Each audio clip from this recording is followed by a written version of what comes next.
السلام عليكم ورحمة الله وبركاته.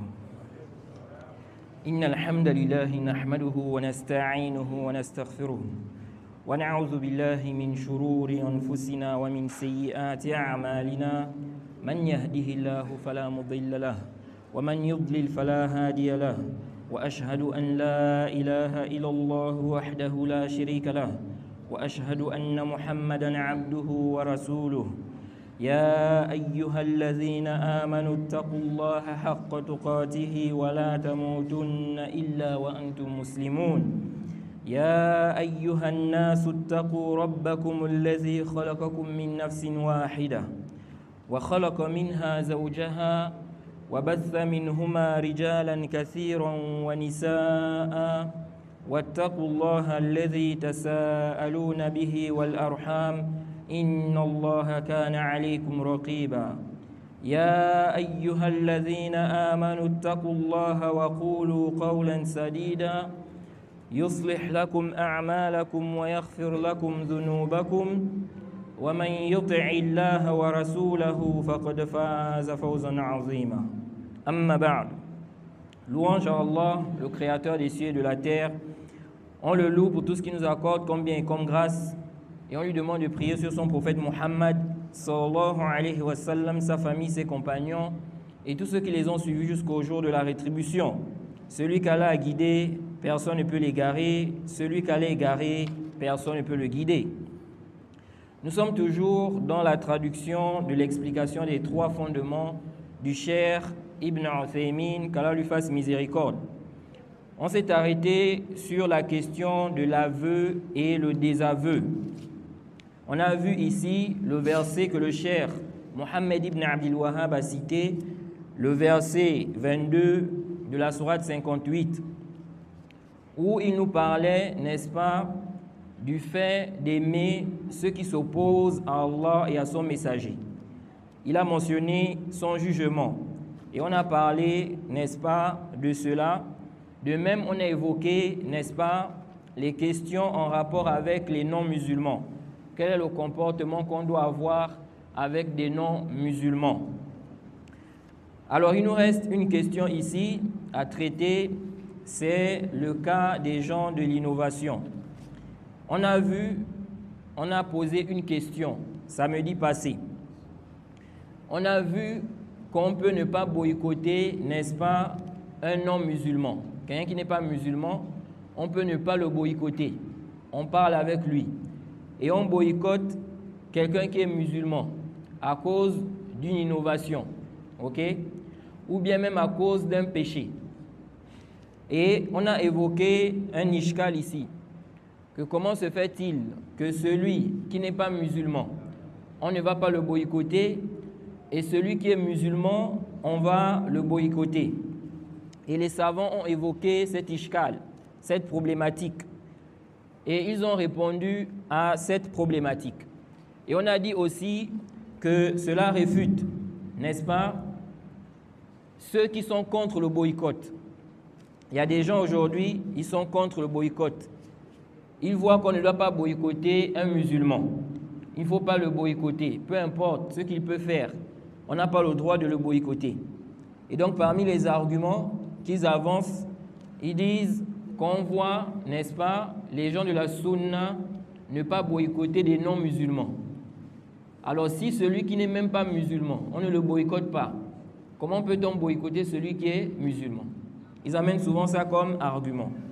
Et comme je l'ai dit, les savants ont parlé de cette question. Tout d'abord, il faut savoir qu'à la base, il n'est pas permis de boycotter son frère musulman. Un musulman, quelqu'un qui est musulman, à la base, tu n'as pas le droit de le boycotter. Donc, tu ne lui parles plus.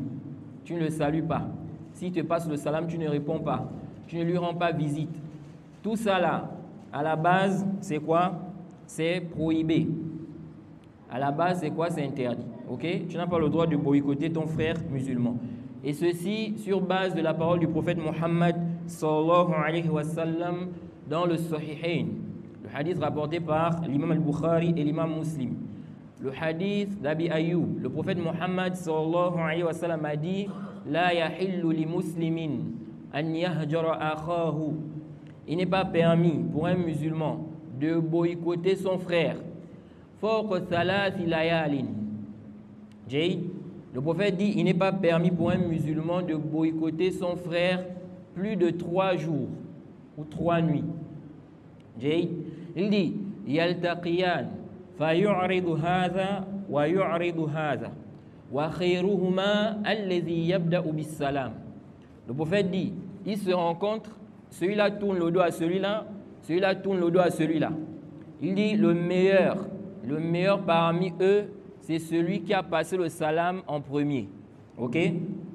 Donc, le prophète dans ce hadith nous montre qu'il n'est pas permis de boycotter son frère musulman au-delà de 3 jours. Au-delà de 3 jours. Et il dit qu'ils se rencontrent, n'est-ce pas? Celui-là tourne le dos à celui-là, celui-là tourne le dos à celui-là. Et le prophète dit le meilleur des deux, c'est celui qui a commencé à passer, n'est-ce pas, le salam à l'autre. Ok? C'est pourquoi on dit que lorsque, n'est-ce pas, des gens sont en conflit, ok, il faut te retrouver dans la situation de celui qui est meilleur. Parce qu'il y a beaucoup de gens aussi, parfois, ils font l'orgueil. Il reste dans son coin. S'il se voit, il dit, je ne lui passe pas le salam. Si lui ne me passe pas, moi je ne passe pas. C'est lui qui doit me passer d'abord le salam. Le prophète a dit, wa khayruhuma alladhi yabda'u bis salam. Le meilleur parmi eux, c'est celui qui commence à passer le salam. Vous voyez? Donc, pourquoi ne veux-tu pas être, n'est-ce pas, parmi les meilleurs? Commence à passer le salam. Mets l'orgueil de côté. Toi, tu cherches la récompense d'Allah. Jade. Naam. On voit aussi dans ce hadith qu'il est permis de boycotter un musulman en deçà de 3 jours. De même aussi 3 jours. Parce que le prophète a dit dans le hadith, La yahillu li muslimin an yahjara akhahu fawqa thalathi layalin. Il n'est pas permis aux musulmans de boycotter son frère plus de 3 jours. Donc ça veut dire que moins de 3 jours, ce n'est pas interdit. Ok? Il se peut qu'il y ait des conflits entre des musulmans. Il y a un conflit entre 2 musulmans. Ils ont eu un problème. Ils ne se sont pas compris. Ils se sont discutés. L'islam, n'est-ce pas, a pris en compte, n'est-ce pas, les émotions, les états des gens. Lorsqu'il y a des disputes comme ça, ou bien des disputes entre 2 frères musulmans, il se peut que, n'est-ce pas, il y ait quoi? La colère. Il se peut qu'il y ait quoi? La colère. Donc, on t'a autorisé, on t'a permis, à cause de cette colère-là, tu peux quand même boycotter ton frère. Mais tu ne dois pas dépasser 3 jours. Ok? Tu ne dois pas dépasser 3 jours. Il t'a fait quelque chose, tu n'as pas apprécié, tu peux le boycotter. Ok? Mais ça ne doit pas dépasser 3 jours. Ça peut être 1 jour, 2, 3, mais pas plus de 3. Taïb. Dans ce hadith, on voit donc l'interdiction de boycotter son frère musulman plus de 3 jours. Mais c'est rapporté aussi dans, n'est-ce pas, le Sahih al-Bukhari, le Sahih Muslim. Le hadith de Ka'b ibn Malik. Il nous dit, Naha Rasulullah sallallahu alayhi wa sallam al-muslimina an kalamina. Il dit, le prophète a interdit, il a interdit aux musulmans de nous parler. De parler à qui? Ka'b ibn Malik et ses 2 compagnons. Quand ils ne sont pas partis, n'est-ce pas, au combat de Tabouk. Donc il dit, le prophète a demandé aux musulmans de ne plus leur parler. Ok? Ka'b ibn Malik et ses 2 compagnons. Il dit, wa atufu fil aswaq. Il dit, je me baladais, j'allais, ok? Il dit, j'allais au marché, fala yukallimuni ahadun. Il dit, j'allais au marché, personne ne me parlait. J'assistais, n'est-ce pas, à la prière. Et j'allais au marché, personne ne me parlait. Fala yukallimuni ahadun. Personne ne lui parlait. Il dit qu'il est allé voir, n'est-ce pas, celui qu'il aimait le plus, Abi Qatada. Il est allé le voir. Donc le prophète a dit aux musulmans de ne pas leur parler. Lui et ses 2 compagnons. Donc il dit personne ne lui parlait. Il est allé voir, n'est-ce pas, un de ses compagnons, celui qu'il aimait le plus, comme lui-même il le dit, qui est Abi Qatada. et il lui a passé le salam. Il n'a pas répondu. Il a passé le salam, il n'a pas répondu. Et il a dit à son compagnon là, tu sais que j'aime Allah et son messager. Il n'a pas répondu toujours. Il a encore répété ça. Tu sais que j'aime Allah et son messager. Et Abi Qatada a dit, Allahu wa rasuluhu a'lam. Allah, n'est-ce pas, et son messager sont les plus savants. Et il s'est mis à pleurer. Jusqu'à ce que, n'est-ce pas, ils aient fait quoi? Le tawbah, ils se sont repentis. Et après, les musulmans ont repris, n'est-ce pas, ils ont recommencé à leur parler. Et dans le récit, il dit quoi? Il dit que le prophète Muhammad sallallahu alayhi wa sallam a interdit aux musulmans de leur parler. Il dit falabithna ala dhalika khamsina layla. Il dit on est resté comme ça pendant 50 nuits, 50 jours. Donc pendant 50 jours, les musulmans ne leur parlaient pas. Donc ils se rencontrent, ils ne parlent pas. Ils passent le salam, personne ne répond. Alors ici on voit que les musulmans ont boycotté sur ordre du prophète des musulmans, donc 3 musulmans, pendant 50 jours. 50 jours ici ça dépasse 3 jours. Alors qu'on a vu le hadith tout à l'heure où le prophète a dit qu'il n'est pas permis aux musulmans de boycotter son frère plus de 3 jours. Mais ici on voit que les musulmans ont boycotté leurs frères, 3 de leurs frères, n'est-ce pas, au temps du prophète, pendant 50 jours, sur ordre du prophète. Comment comprendre? Les savants ont expliqué cela. Mais avant d'arriver à cela, tous ces textes qu'on vient de citer là nous montrent déjà que celui qui dit qu'il est interdit de boycotter un musulman, de manière absolue, sa parole est quoi? Batilun, elle est fausse. Ça contredit les textes. Un musulman qui dit c'est interdit de boycotter un musulman, peu importe la situation, tu dois forcément lui parler. Tu ne dois pas dire non, je ne lui parle pas. Il passe au salam, je ne réponds pas. Je ne lui rends pas visite. Il dit c'est interdit, peu importe la situation du musulman là. Celui qui dit ça, sa parole est complètement fausse et ça contredit les textes. Déjà, ça contredit le hadith du prophète où il a dit qu'il n'est pas permis aux musulmans de boycotter son frère plus de 3 jours. Donc ça montre qu'on peut le boycotter. Ça montre quoi? Qu'on peut le boycotter, mais, n'est-ce pas, en deçà de 3 jours ou bien 3 jours. Deuxièmement, ça contredit le hadith du prophète qu'on a cité tout à l'heure où il a demandé aux musulmans de boycotter Ka'b ibn Malik et ses 2 compagnons pendant 50 jours. Et ça contredit aussi même le Coran. Parce que dans la sourate 4, au verset 34, qu'est-ce qu'Allah a dit lorsqu'il a parlé des femmes désobéissantes? Il a dit Wallati takhafuna nushuzahunna. Les femmes dont vous craignez la désobéissance. Qu'est-ce qu'Allah a dit là-bas? Fa'idhuhunna. Il a dit exhortez-les.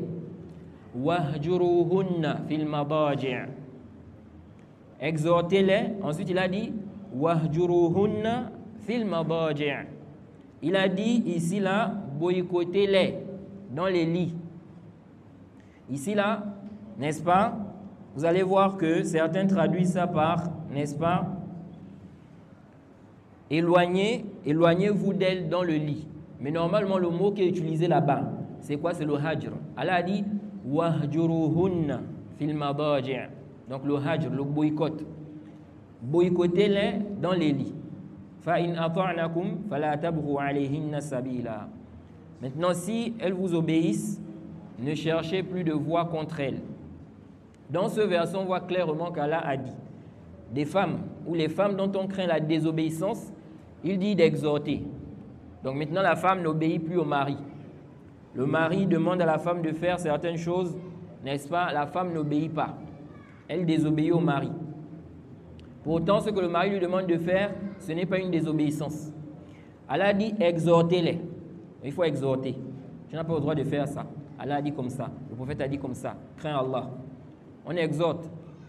Et Allah dit wahjuruhunna fil madaji'. Boycottez-les dans les lits. Ça veut dire quoi? Toi maintenant, tu as parlé. Madame ne veut pas écouter. madame est désobéissante. Tu as le droit ici, après exhortation, de la boycotter dans le lit. Ça veut dire quoi? Ça veut dire que ici, là, tu vas dormir, n'est-ce pas? Tu ne vas pas avoir des rapports avec elle, par exemple. Ou bien tu vas tourner le dos à madame. Donc vous êtes sur le lit, toi tu tournes ton dos. Ok?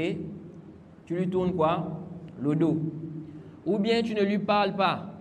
Comme explique le Cheikh Ibn Baz. Il dit tout ça, ça rentre dans le hajr. Tu ne lui parles pas. N'est-ce pas? Tu tournes le dos. Ou bien tu dors sur un autre lit. Donc elle dort sur un lit et toi aussi tu dors sur un autre lit. Ok?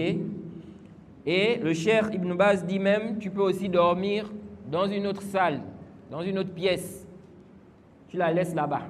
D'habitude, tu dors avec elle dans la même salle, dans la même chambre. Mais comme elle est désobéissante, n'est-ce pas, tu la boycottes. Donc, la nuit, tu ne dors pas avec elle. Tu dors dans une autre chambre. Ok? Toïb. Ça, on appelle ça quoi, le boycott? C'est le boycott ici, là. Pourtant, c'est permis. C'est quoi? C'est autorisé. Et le boycott, ça a des sagesses. Ça a des sagesses. Parmi les sagesses, c'est pour éduquer la personne. Éduquer celui que tu boycottes là. Il y a des gens, n'est-ce pas, s'ils voient qu'on ne leur parle plus, on s'écarte d'eux, on les délaisse. Ok? Ils peuvent revenir à la vérité. Ok? Ils peuvent revenir à la vérité. Ça, c'est parmi les sagesses, n'est-ce pas, dans le boycott. Et il est important, n'est-ce pas, en tant que musulman, d'accepter les ahkam, ce qui est venu dans les textes, même s'il ignore quoi? Même s'il ignore la sagesse. Si on a compris cela, si on a compris qu'il est légiféré de boycotter un musulman, plus que ça, il est légiféré de combattre un musulman, s'il a fait ce qui implique qu'on le combatte. Plus que quoi? Plus que le boycott. Allah a dit dans la sourate 49, au verset 9, il dit wa in ta'ifatani minal mu'minina iqtatalu fa aslihu baynahuma fa in baghat ihdahuma 'ala al-ukhra fa qatilu allati tabghi hatta tafi'a ila amrillah fa in fa'at fa aslihu baynahuma bil 'adli wa aqsitu inna Allaha yuhibbul muqsitin. Innamal mu'minuna ikhwa fa aslihu bayna akhawaykum. Allah dit dans ce verset, le verset 9 de la sourate 49, il dit si deux groupes de croyants se combattent, il les a appelés croyants, malgré qu'ils se combattent. Wa in ta'ifatani minal mu'minina iqtatalu fa aslihu baynahuma. Établissez la réconciliation entre eux. Établissez. On dirait qu'il y a un téléphone qui sonne là. Établissez la réconciliation entre eux. Donc, si on voit deux groupes de croyants qui se combattent, le devoir des musulmans, des autres musulmans, c'est de chercher à les réconcilier. Ce n'est pas de gaspiller, de s'aimer la zizanie entre eux. Non. Chercher à quoi? À les réconcilier. Et elle a dit fa in baghat ihdahuma 'ala al-ukhra. Si maintenant l'un des groupes là se rebelle contre l'autre, faqatilu allati tabghi hatta tafi'a ila amrillah. Combattez le groupe qui se rebelle jusqu'à ce qu'ils reviennent à l'ordre d'Allah. Ok? Donc deux groupes de croyants sont en train de se combattre. Notre devoir, c'est de faire quoi? D'établir la conciliation entre eux, la réconciliation entre eux. Maintenant, s'il y a un groupe qui refuse, la réconciliation sur base du Kitab wa Sunna. Ok? Comme a expliqué Ibn Jarir dans son tafsir. Il y a un groupe, on dit on va établir la conciliation. Venez. Sur base du Kitab wa Sunna. Parce que la réconciliation, ça doit être sur base du Kitab wa Sunna. On doit arranger entre des frères sur la base du Kitab wa Sunna. Si on voit, ils exposent le problème. Qu'est-ce qui fait en sorte que vous vous combattez? Ils exposent. On regarde selon les textes de la législation. Qui a tort, qui a raison. Ok? Si c'est tel qui a tort, on dit tu as tort. C'est celui-là qui a raison. Ok? Voilà ce qu'il faut faire, voilà ce qu'il faut faire, voilà ce qu'il faut faire. On établit la conciliation entre eux. OK? Maintenant, s'il y a un groupe qui refuse, il y a un groupe qui ne veut pas la réconciliation sur base du Kitab wa Sunna, Allah dit de combattre le groupe là jusqu'à ce qu'ils reviennent, n'est-ce pas, à l'ordre d'Allah. S'ils reviennent, alors établissez la conciliation entre eux avec équité. Jaïd, avec équité. Soyez équitables, car Allah aime les équitables. Les croyants ne sont que des frères. Donc, si maintenant ils reviennent, ils acceptent qu'on fasse la conciliation sur base du Kitab wa Sunna, alors on établit quoi? La conciliation entre eux avec équité. Parce qu'on peut faire une réconciliation, mais il y a de l'injustice dans ça. On a lésé quelqu'un, on a lésé un groupe, ok? On a fait une réconciliation, c'est vrai, mais il y a eu de l'injustice, ok? Donc, il faut que ça soit avec équité. Now, donc, dans ce verset aussi, on voit quoi? On voit qu'on peut combattre un musulman, ok? Ici, là, on a vu le verset qui prouve cela, lorsque la personne est dans cette situation-là. Now, et le prophète aussi a demandé de combattre les Khawarij. Tout ceci, ça montre qu'on ne peut pas dire qu'il est interdit, n'est-ce pas, de boycotter un musulman de manière absolue. Car déjà, on a autorisé ce qui est plus qu'un simple boycott. Naam. Si maintenant on a compris cela, alors il faut savoir que le boycott, on a deux types de boycott. Ok? On a le boycott que les savants appellent le hajr ta'dibi. Le boycott éducatif. C'est pour éduquer la personne. Ok? Pour que la personne revienne sur la vérité. Ou bien pour que les gens ne fassent pas la même chose que cette personne-là. On parle de quoi? Le boycott qui est éducatif. Ok? Donc quelqu'un lui a parlé. Il ne comprend pas. On décide de le boycotter. Ok? On décide de le boycotter. Parce qu'il y a des gens aussi, leur remède, c'est le boycott. Si on parle, il ne comprend pas. À travers le boycott, il va revenir. Ok? C'est pourquoi Allah a légiféré cela même dans le couple. Ok? Naam, tu as parlé à madame, elle n'a pas compris. Allah a autorisé quoi? Le boycott. Ça peut faire en sorte qu'elle revienne. Ça peut faire en sorte qu'elle revienne. Si elle voit que tu la boycottes, tu ne lui parles plus. Ok? Tu ne dors plus avec elle sur le même lit. Elle sait que, n'est-ce pas, c'est parce que tu lui as parlé et quoi? Elle n'a pas obéi. Ça peut faire en sorte qu'elle revienne à la vérité. Donc ça, c'est parmi les sagesses. C'est parmi les sagesses du boycott. Ça, c'est le premier boycott. Deuxièmement, on a, n'est-ce pas, le boycott qui est wiqa'i, préventif, pour se protéger. Ok? Le premier boycott qu'on a cité là, on voit ça dans le récit de Ka'b ibn Malik. Le récit de Ka'b ibn Malik qu'on a cité, où le prophète a demandé aux musulmans de boycotter Ka'b ibn Malik et ses deux, n'est-ce pas, compagnons, pendant 50 jours, n'est-ce pas, on voit que c'était un boycott pour éduquer. Et les gens de science ont tiré de ce récit le boycott des gens de l'innovation. Les gens de l'innovation, les gens qui font des bid'ah dans le din, ok, ils innovent dans la religion. On leur parle, on leur explique que ce qu'ils font là, ce sont des innovations. Ce n'est pas permis, c'est interdit. Il n'est pas permis d'innover dans la religion. Ils persistent dans les innovations, ok. Les savants ont dit, ces gens-là, on doit les boycotter, ok. On doit les boycotter. La base de ce boycott-là est tirée du récit de Ka'b ibn Malik. Les savants ont dit, s'il est permis de boycotter quelqu'un qui a commis un péché, ok, boycotter quelqu'un qui a commis une bid'a a fortiori. Parce que la bid'a, à la base, c'est pire que le péché. C'est pourquoi le prophète Muhammad sallallahu alayhi wa sallam a dit « Wa sharrul umuri muhdathatuha » Le prophète a dit les pires des choses, ce sont les choses innovées. « Wa sharrul umur » Les pires des choses. Donc c'est pire. C'est pourquoi, n'est-ce pas, les innovateurs, à la base, on doit les boycotter. Ok? Et c'est aussi un moyen de les éduquer, afin qu'ils reviennent sur la sunna. Ils délaissent leur bid'a là. Donc s'ils ne laissent pas la bid'a, on le boycotte. Donc par exemple, quelqu'un, on lui a parlé. il est dans les innovations, il continue dans ça. On a apporté les paroles des savants, les preuves claires que ce qu'il fait là, c'est une innovation, c'est une bid'a. Lui, il continue dans ça, on le boycotte. On ne lui parle plus. S'il passe le salam, on ne répond pas. Si c'est un imam, on ne prie pas derrière lui. Ça fait partie de quoi? Du boycott. On va prier chez un homme de la sunna. Now, maintenant, ce boycott-là, on a dit ici que quoi? Qu'on a le boycott pour éduquer la personne. Ça peut faire en sorte qu'il revienne sur la vérité. Quand il va voir que les gens le boycottent, n'est-ce pas? Il va revenir. Ça peut aussi être pour éduquer d'autres personnes, même si ce n'est pas lui. Ok? Il y a des gens aujourd'hui là, ils ont mal compris la question du boycott là.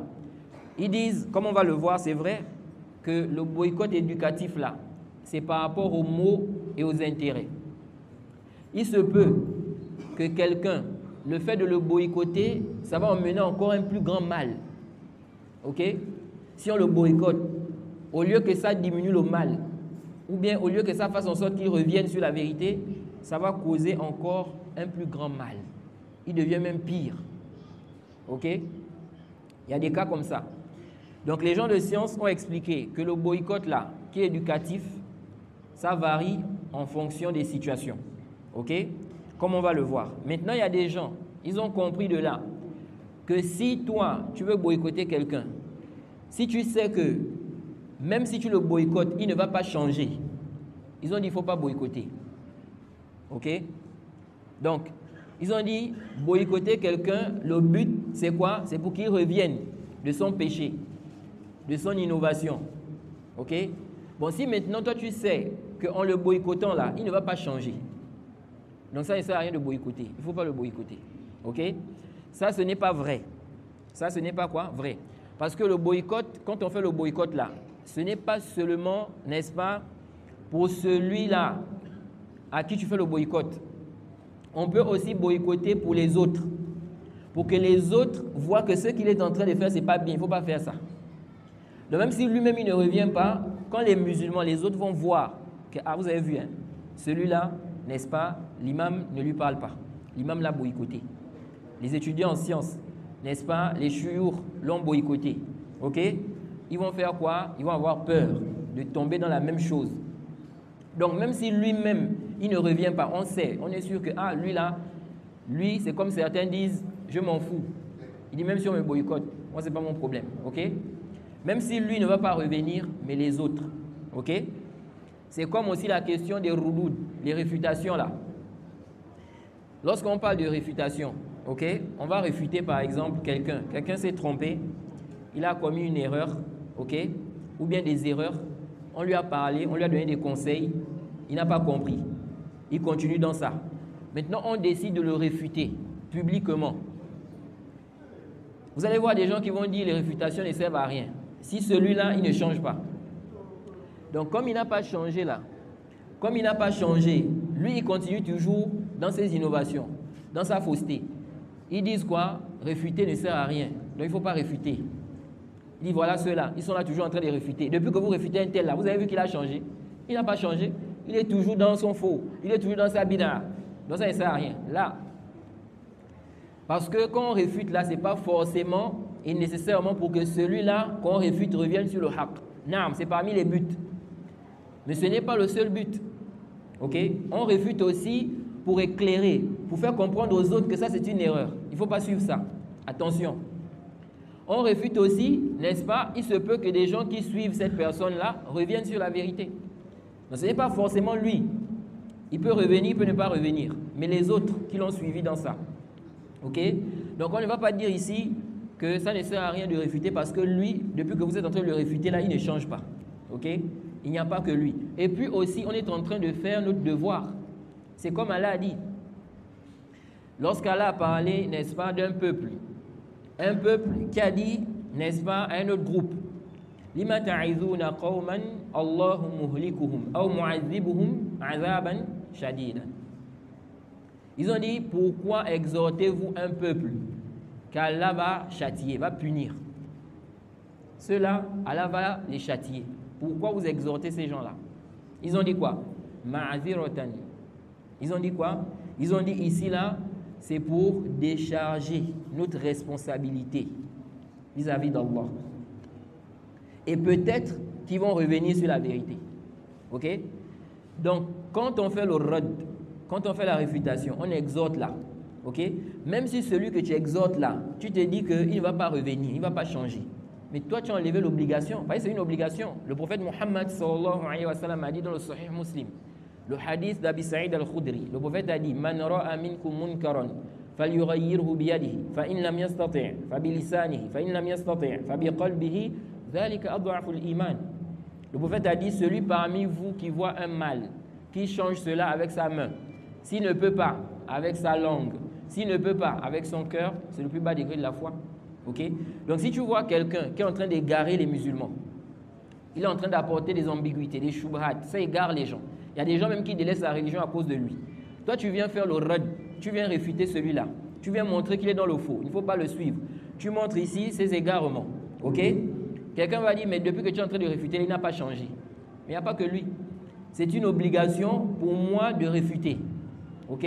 Parce que ce qu'il est en train de faire là, c'est munkar. C'est blâmable. Et le prophète a dit, celui parmi vous qui voit un mal, il doit changer avec la main. S'il ne peut pas avec la langue. Donc si je ne peux pas, n'est-ce pas, avec mes mains, je peux parler. Je peux le réfuter. Ok? Et donc, ça fait partie de quoi? Du fait d'ordonner le bien et interdire le blâmable. Donc ici, là, le boycott. Même si celui que tu boycottes ne va pas changer, ok, on va quand même boycotter pour les autres, pour les musulmans. Ok? Pour que les gens sachent que ce que la personne fait là, ce n'est pas bien. Ensuite, on a maintenant le boycott qui est préventif, pour se préserver, pour se protéger. Ici, là, tu vas boycotter la personne, ce n'est pas forcément pour que la personne revienne. Parce que celui-là, il est têtu. Il ne va pas revenir, même si tu le boycottes. Mais tu le boycottes, n'est-ce pas, parce que quoi? Parce que tu crains de tomber dans ces ambiguïtés. C'est quelqu'un qui a des shubhat, quelqu'un qui a des ambiguïtés. Ok? Combien de gens aujourd'hui là s'égarent? Parce qu'ils écoutent des gens qui ont des ambiguïtés. Des gens, n'est-ce pas, qui n'ont pas bien compris la religion. Sur TikTok, sur Facebook, sur YouTube. Il écoute quelqu'un qui a des ambiguïtés. Il va emmener des ambiguïtés et il va égarer des gens. Quelqu'un va l'écouter. Il va dire, ah, mais ce qu'il a dit là, c'est la vérité. Alors que ce n'est pas la vérité. Ce n'est pas quoi la vérité. Mais comme lui, il a un petit niveau, il n'a pas un bon niveau qui lui permet de voir que ce que celui-là est en train de dire là, c'est faux. Qu'est-ce qu'il fait? Il va suivre celui-là dans l'égarement. Vous voyez? Il va s'égarer. Et donc, on a ce boycott-là qui permet de préserver la religion des musulmans, qui permet de préserver la croyance des gens. Ok? Les gens qui ont des shubhat, qui ont des ambiguïtés, les innovateurs, n'est-ce pas, on les boycotte pour se préserver, pour ne pas tomber dans les ambiguïtés. Aujourd'hui, vous allez voir quelqu'un, il est bien. Il a commencé à marcher avec des gens égarés, des soufis par exemple. Vous voyez maintenant, demain après-demain, il commence à soutenir les soufis. Il commence à défendre les soufis. Qu'est-ce qui s'est passé? Parce qu'il a commencé à marcher avec eux. Vous voyez? Il a commencé à écouter leurs ambiguïtés. Et il l'a égaré. Quelqu'un maintenant, il a commencé à marcher avec les Khawarij. Il a eu maintenant les conceptions des Khawarij. Vous voyez? Quelqu'un a commencé à marcher avec les Tidjanites. Ok? Il a commencé à écouter leurs ambiguïtés. Il écoute leurs ambiguïtés, il a commencé à les suivre. Ok? C'est pour cela que le prophète Muhammad sallallahu alayhi wa sallam nous a mis en garde contre les gens qui ont les ambiguïtés. Et on tire de là le boycott, n'est-ce pas? En ce qui concerne quoi? N'est-ce pas, la prévention, donc le fait de se protéger. Le prophète a dit dans le Sahih Muslim, le hadith de Aïcha, il dit إِذَا رَأَيْتُمُ الَّذِينَ يَتَّبِعُونَ مَا تَشَابَهَ مِنْهُ فَأُولَٰئِكَ الَّذِينَ سَمَّ اللَّهُ فَاحْذَرُوهُم. Le prophète dit, si vous voyez ceux qui suivent ce qui est ambigu, il y a des gens comme ça.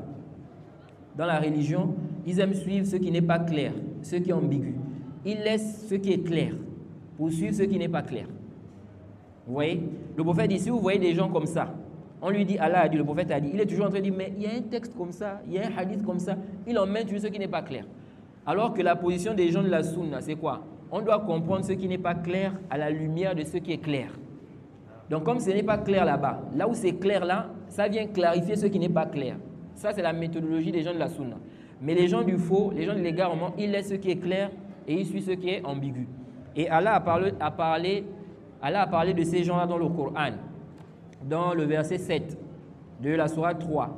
Il a dit quoi? Huwa allazi anzala alayka al-kitab minhu ayatun muhkamat hunna ummul kitab wa ukhra mutashabihat fa amma allazina fi qulubihim zayghun fayattabi'una ma tashabaha minhu. Allah a dit quoi? Il a dit c'est lui qui a fait descendre sur toi le livre. Il s'y trouve des versets clairs, sans équivoque. Et des versets, n'est-ce pas, qui prêtent à interprétations diverses. Donc on peut comprendre ça comme ça, on peut comprendre ça comme ça. Allah dit, ceux-là qui ont, n'est-ce pas, une inclinaison vers l'égarement, ok, dans leur cœur, n'est-ce pas, le cœur penche vers l'égarement. Il dit, ils suivent ce qui n'est pas clair là, ce qui est équivoque. Vous voyez, il y a des gens comme ça. C'est-à-dire, ils ont déjà des passions. C'est comme celui-là, n'est-ce pas, le coraniste égaré qu'on appelle Jeff J. Il dit que dans l'islam, il n'est pas interdit de consommer de l'alcool. Ce n'est pas interdit.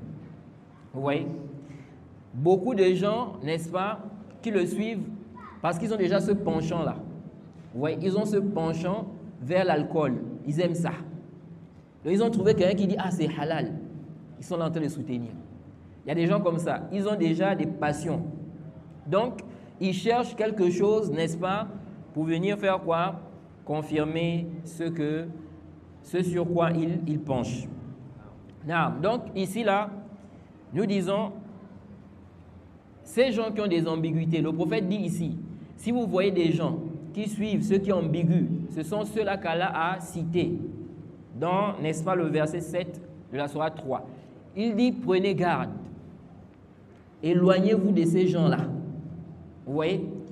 Et le prophète Muhammad sallallahu alayhi wa sallam, dans les Sunan Abi Daoud, le hadith d'Abi Huraira, radiyallahu anhu, le prophète a dit quoi? Il dit, Man sami'a bid-dajjal, falyana anhu.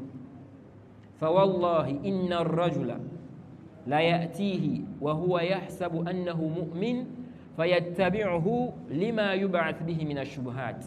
Le prophète dit, celui qui entend parler de Dajjal, Dajjal, n'est-ce pas, c'est connu qu'il viendra et il sera une grande épreuve. Le prophète dit, celui qui entend parler de Dajjal, le prophète dit qu'il le fuit. Il doit le fuir. Il s'éloigne de lui. Pourquoi? Le prophète dit, par Allah, quelqu'un va se dire qu'il est croyant. Il va se dire, moi je suis croyant, comme certains aujourd'hui. Certains aujourd'hui, on leur dit, il ne faut pas écouter n'importe qui. Ce n'est pas tout celui que tu entends sur Internet, n'est-ce pas, tout celui que tu vois sur Internet qui parle de la religion que tu dois écouter. Ils disent, ah non, moi je peux distinguer, je peux voir ce qui est vrai de ce qui est faux. Après, il va écouter n'importe qui, il prend des ambiguïtés, il s'égare. Pourquoi? Parce que son niveau est faible. Le prophète dit qu'il le fuit. Donc, c'est se préserver. Se préserver ici, là, n'est-ce pas? On dit quoi? C'est ce qui est mieux pour toi. C'est plus précautionneux pour toi. Comme ceux qui disent, il vaut mieux prévenir que guérir. Vous voyez? Ici, là, n'est-ce pas, le prophète dit, celui qui entend parler de Dajjal, il dit qu'il le fuit. Il dit par Allah, un homme va aller, il va dire je suis croyant. Ensuite, il va le suivre. Pourquoi? Le prophète dit à cause des ambiguïtés qu'il va balancer. Donc à cause des shubhat qu'il va balancer, le prophète dit quoi? Lui, il va aller, il dit je suis croyant. Il va quand même aller, il va l'écouter. À cause des ambiguïtés, il va le suivre. Vous voyez? Ça nous montre quoi? Ça nous montre que quelqu'un qui a des ambiguïtés, il faut le fuir. Parce que tu ne sais pas. Quand l'ambiguïté va rentrer dans ton cœur, là, tu ne sais pas si ça va sortir. Tu ne sais pas si ça va sortir. Il se peut que tu ne trouves pas quelqu'un aussi pour te réfuter ça, pour t'enlever ça. Parce qu'il y a des gens comme ça. Ah, si j'écoute quelque chose qui n'est pas bien, je vais aller voir mon oustaz, je vais aller voir mon cheikh, je vais aller voir mon imam. Je vais lui demander, ah, j'ai écouté ça. Est-ce que comme ça? Parfois, tu vas prendre des ambiguïtés. Maintenant, tu ne trouves pas des gens qui ont le temps pour répondre à ta question, pour répondre à tes questions. Ou peut-être, celui que tu vas aller voir aussi là, son niveau est faible. Lui aussi, il n'arrive pas à réfuter ça.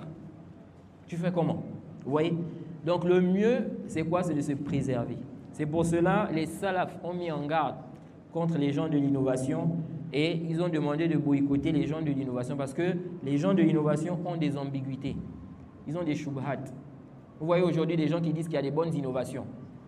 Il va te dire que le prophète Mohammed sallallahu alayhi wa sallam dans un hadith, il a dit, celui-là qui va man sanna fil islam sunnatan hasana, celui qui va instaurer dans l'islam une bonne sunna.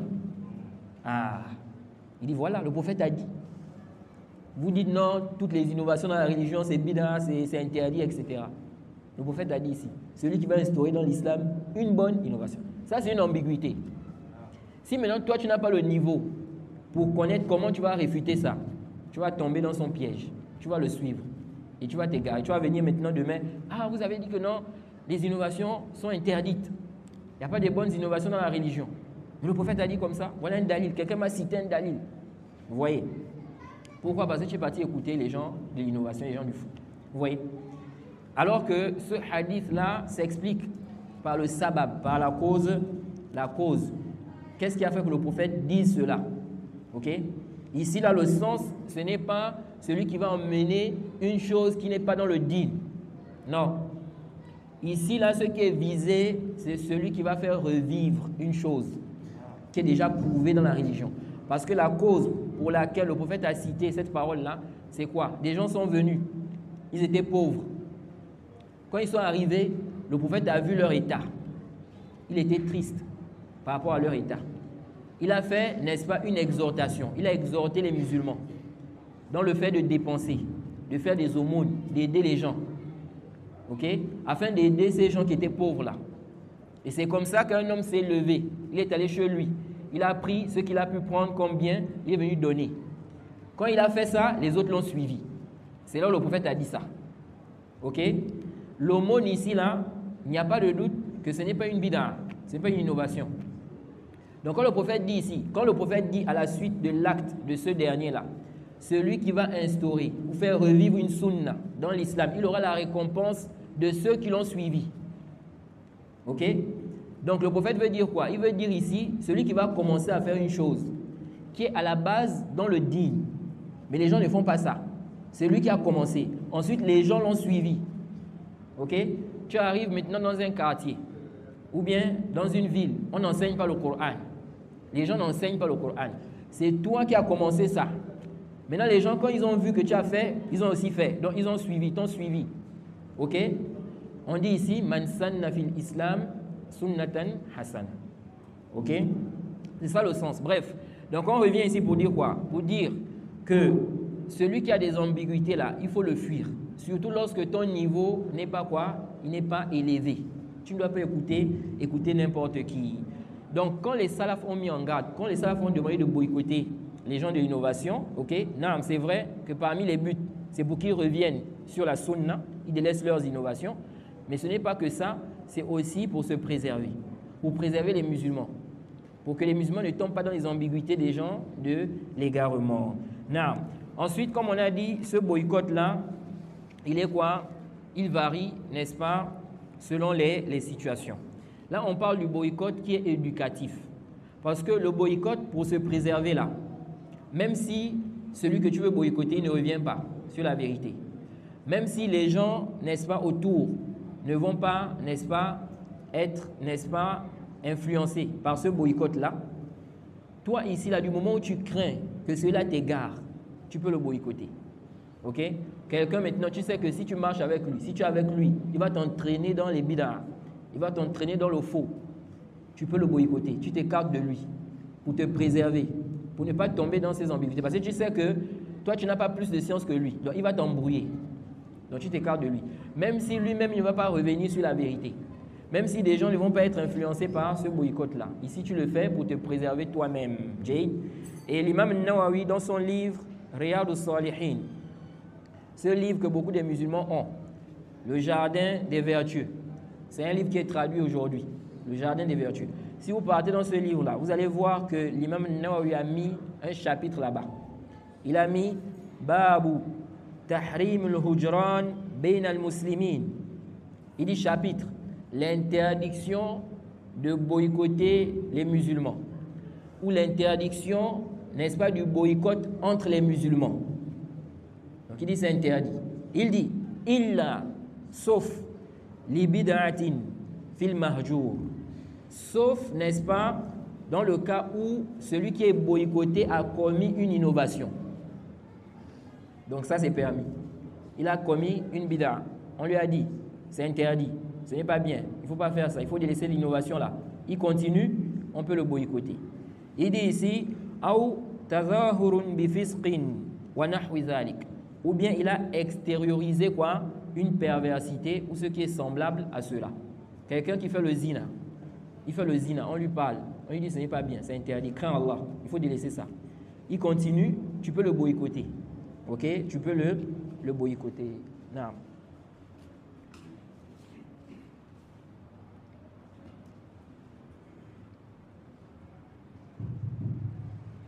Allahu Akbar, Allahu Akbar. Non. Alors ici, là, pourquoi on évoque cette question du boycott envers les gens de l'innovation? Car ici, le cheikh nous a parlé de ceux qui s'opposent à Allah et à son messager. Et lorsque tu fais la shahada, tu dis ashhadu an la ilaha illallah. Tu dis j'atteste qu'il n'y a aucune divinité digne d'adoration en dehors d'Allah. Ce n'est pas tout. Tu dis wa ashhadu anna Muhammadan Rasulullah. Et j'atteste que Muhammad est son messager. Quand tu attestes qu'il n'y a aucune divinité digne d'adoration en dehors d'Allah, cela demande, n'est-ce pas, que tu te désavoues des associateurs, les gens qui adorent autre qu'Allah, des gens qui commettent le shirk. Et quand tu dis que Mohammed est le messager d'Allah, ça implique aussi, ça demande que tu te désavoues des gens qui innovent dans le din. Ok? Les gens qui viennent avec des bid'ah, des innovations dans le din. Au lieu de suivre ce que le prophète a dit, au lieu de suivre la voie du prophète, eux, ils apportent des innovations dans le din. Et le cheikh al-Islam, Ibn Taymiyyah, qu'Allah lui fasse miséricorde, il dit dans Majmu' Fatawa, tome 28, page 205, il dit, parlant des propos, n'est-ce pas, de certains salafs et des imams, il dit, inna du'ata ila al-bid'a, inna du'ata ila al-bid'i, la tuqbalu shahadatuhum, wa la yusalla khalfahum, wa la yu'khadhu anhum al-ilm, wa la yunakahun, fa hadhihi 'uqubatun lahum hatta yantahu. Le cheikh al-Islam dit, les gens qui appellent aux innovations, parce que les innovateurs, on peut les classer en deux grandes catégories. Il y a des gens, ils sont dans des innovations. On leur a parlé, ils continuent dans ça. Mais ils n'appellent pas à ça. Ok? Donc tu vas voir quelqu'un, il est dans la bid'a. Mais vous n'allez pas le voir prêcher. Il ne se met pas devant pour prêcher, il n'appelle pas les gens à cela, il ne va pas appeler quelqu'un, viens. Et puis, n'est-ce pas, il incite à faire ce que lui fait. Non, il fait la bid'a pour lui-même. Et puis, il y a d'autres, n'est-ce pas, ils sont dans des innovations, ils appellent les gens à ça. Donc, il monte sur le mimbar, ok, il appelle les gens à faire cela. Ou bien, il se met devant, il prêche ça, ok. Ou bien, n'est-ce pas, il va dans des maisons des gens, de maison en maison. Il appelle les gens à suivre sa voie là, ok. Donc, ceux-là, on dit, ce sont les innovateurs qui appellent à leurs innovations, ok. Ces innovateurs qui appellent à leurs innovations là, le cheikh al-Islam dit ici que des salafs ont dit, on n'accepte pas leur témoignage, ok. On ne prie pas derrière eux, on ne prend pas la science d'eux, on ne va pas étudier avec eux, ok. Comme on a vu, ils vont te mettre des shubhat. Et on ne fait pas quoi? On ne les marie pas aussi. Tu ne donnes pas ta fille. Quelqu'un, par exemple, tu sais que c'est un chiite. Tu vas lui donner ta fille. Tu ne donnes pas ta fille. Ok? De la même manière, quelqu'un, tu sais que c'est un kharij. C'est un kharij, il fait partie des khawarij. Ok? Tu ne donnes pas ta fille. Non. De même aussi, tu sais que la fille, là, elle fait partie des khawarij. Ok? Il ne faut pas accepter que ton fils l'épouse. Jay? Ici, là, le cheikh al-Islam dit, ceci est un châtiment, c'est une punition pour eux, afin qu'ils arrêtent leurs innovations. Donc, c'est la punition. Ok? C'est quoi ici? On n'accepte pas leur témoignage, on ne prie pas derrière eux, on ne prend pas la science d'eux, on ne leur donne pas aussi en mariage, on ne fait pas quoi le mariage avec eux. Ceci, c'est une punition. Pourquoi? jusqu'à ce qu'ils vont, n'est-ce pas, arrêter. Maintenant, on a dit que ce boycott-là, il varie en fonction des situations. Il y a des cas, n'est-ce pas, où si toi tu boycottes la personne, ça va causer un plus grand mal. Ok? Ça va causer un plus grand mal. À ce moment-là, qu'est-ce qu'il faut faire? Ça, on va voir ça prochainement dans les propos du Cheikh al-Islam Ibn Taymiyyah, qu'Allah lui fasse miséricorde. Mais on revient ici à la question qu'on avait évoquée le samedi passé. Quelle est la différence? On a dit ici qu'on peut ne pas boycotter un non-musulman, mais on boycotte un musulman à cause de son innovation. Ou bien, n'est-ce pas, à cause d'une perversité. Quelle est la différence? Comment celui-là qui n'est pas musulman, qui commet la plus grande injustice, le plus grand péché, on dit ici qu'on peut ne pas le boycotter, et celui qui a commis ce qui est moindre, on le boycotte. Parce que l'innovateur, tant que son innovation, ce n'est pas une innovation qui fait sortir de l'islam, ok, il est musulman. Ok, il est musulman. Et l'innovateur, n'est-ce pas, peu importe son innovation, tant que c'est une innovation qui ne fait pas sortir de l'islam, de manière générale, il est meilleur que le non-musulman. Parce qu'il a l'islam. C'est un musulman. Il est meilleur qu'un non-musulman. Parce que le non-musulman, là, s'il meurt comme ça, là, il va aller éternellement en enfer. Alors que le musulman, même s'il est dans des innovations, tant qu'il a le tawhid, il ne va pas rester éternellement en enfer s'il entre en enfer. Ok? Donc, dans ce sens-là, le musulman qui est innovateur est meilleur qu'un non-musulman. Ok? Car, n'est-ce pas, il est sur l'islam, mais il se peut qu'un musulman, n'est-ce pas, il se peut qu'un musulman soit plus dangereux qu'un non-musulman. Ok? Il se peut qu'un musulman, même si de manière générale, il est meilleur qu'un non-musulman, mais il se peut qu'un musulman soit plus dangereux. Exemple, on a ici un non-musulman, quelqu'un qui n'est pas musulman. Mais vous allez voir qu'il n'appelle pas les gens au christianisme. Un chrétien, par exemple, il ne fait pas de prêche. Il n'appelle pas les gens à délaisser l'islam. Ok? Lui, il pratique sa religion, n'est-ce pas? Il ne s'occupe pas des musulmans. Maintenant, voilà un qui est musulman. Quelqu'un est musulman, mais c'est un innovateur. Et il appelle les gens à son innovation. Il égare beaucoup de musulmans. Il appelle beaucoup de musulmans à le suivre. Et ça égare beaucoup de musulmans. Ok? Ici, là, on dit, ce musulman-là est plus dangereux que ce mécréant-là. Ok? Il est plus dangereux que ce mécréant. Pourquoi? Parce que celui-là, il détourne des musulmans de la bonne voie. Contrairement à ce non-musulman qui ne s'occupe pas des musulmans. Donc, ici, là, quelle est la différence? Pourquoi on va boycotter un musulman et ne pas boycotter, n'est-ce pas, un non-musulman? C'est quoi la sagesse? Les savants ont parlé de cette question-là. Et ils ont apporté des réponses par rapport à cela. En résumé, comme le temps est déjà pratiquement arrivé, on va revenir sur ça samedi prochain. Ils ont expliqué quoi? Certains savants ont dit, ici, là, n'est-ce pas, on le fait par adoration. Donc, on va boycotter l'innovateur ou bien le pervers à cause de sa perversité. On ne boycotte pas un non-musulman, on le fait par adoration. Allah seul connaît la sagesse.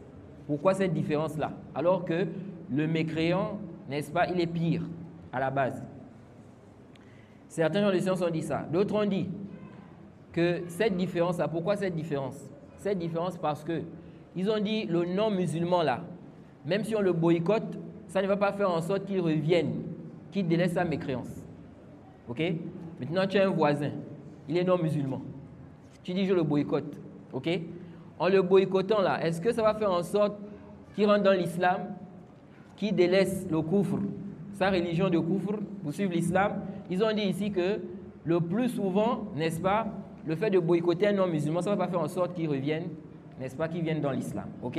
Contrairement à l'innovateur et le pervers. Ok? Ils ont dit celui-là, il peut revenir. Il peut faire quoi? Il peut revenir.